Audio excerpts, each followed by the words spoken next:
শীতের শুরুতেই ভ্রমণ প্রেমীদের কাছে জনপ্রিয় হয়ে উঠেছে সবুজের চাদরে মোড়া শ্রীমঙ্গল। পাহাড়ি পথ আর ঘন সবুজ অরণ্যের অপরূপ সৌন্দর্য আকৃষ্ট করছে তাদের। বিদেশ থেকেও ছুটে আসছেন পর্যটকরা। শ্রীমঙ্গল ঘুরে বিস্তারিত জানাচ্ছেন অলিউর রহমান তামিম। প্রাকৃতিক পরিবেশে ভরপুর সিলেটের শ্রীমঙ্গলে আপনি যেদিকেই তাকাবেন দেখবেন চায়ের বাগান, যা দেখলে চোখ জুড়িয়ে যাবে। যতদূর চোখ যায় কেবল সবুজের সমারোহ। এ যেন প্রকৃতির এক জাদুকরী উপহার। এখানকার অপরূপ চা বাগান, পাহাড়ের ডাল আর মেঘে ঢাকা আকাশ মন কেড়ে নেয় যে কারো। প্রতি বছর দেশ বা আমাদেরকে রিকমেন্ড করেছিলেন যে খাওয়ার জন্য, আমরা খাবো, আপনাদেরকে দেখাবো এবং যদি ভালো হয় অবশ্যই বলবো।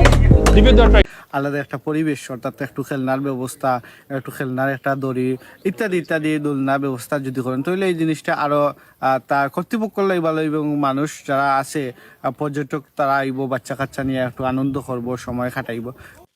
শ্রীমঙ্গলে পর্যটকরা এসে বের করেন লাগোয়াচড়া জাতীয় উদ্যানে, কিন্তু অনেক পর্যটক নিজেদের দায়িত্ব ভুলে যেখানে সেখানে ময়লা ফেলে পরিবেশ ও জীব বৈচিত্র্যের জন্য ক্ষতির কারণ হয়ে দাঁড়ান।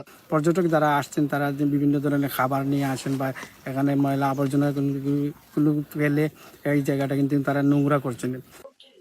দেশি বিদেশি পর্যটকদের আনাগোনায় জমে উঠেছে এখানকার হোটেল ও রিসোর্ট গুলো। তবে অনেক পর্যটকদের অভিযোগ হোটেল ও রিসোর্ট ভাড়া বেশি নেওয়া। আমি একজন প্রবাসী, আমি শ্রীমঙ্গলে ঘুরতে এসেছি। আমি কর্তৃপক্ষের প্রতি অনুরোধ জানাবো, হোটেলগুলোর সহজলভ্যতা আরো করলে আমি মনে হয় আরো বেশি পরিমাণে এখানে পর্যটক আসতে পারবে। গাড়ি ভাড়া যেগুলা অনেক বেশি নেয় গাড়ি চালকরা, বিশেষ করে যারা আমরা পর্যটক আসি তাদেরকে একটি হয়রানি করে। আমরা তো এখানে আসতেই হবে, কিন্তু তাদের গাড়ি ভাড়া অনেক থাকার কারণে আমাদের অনেক কষ্ট হয়।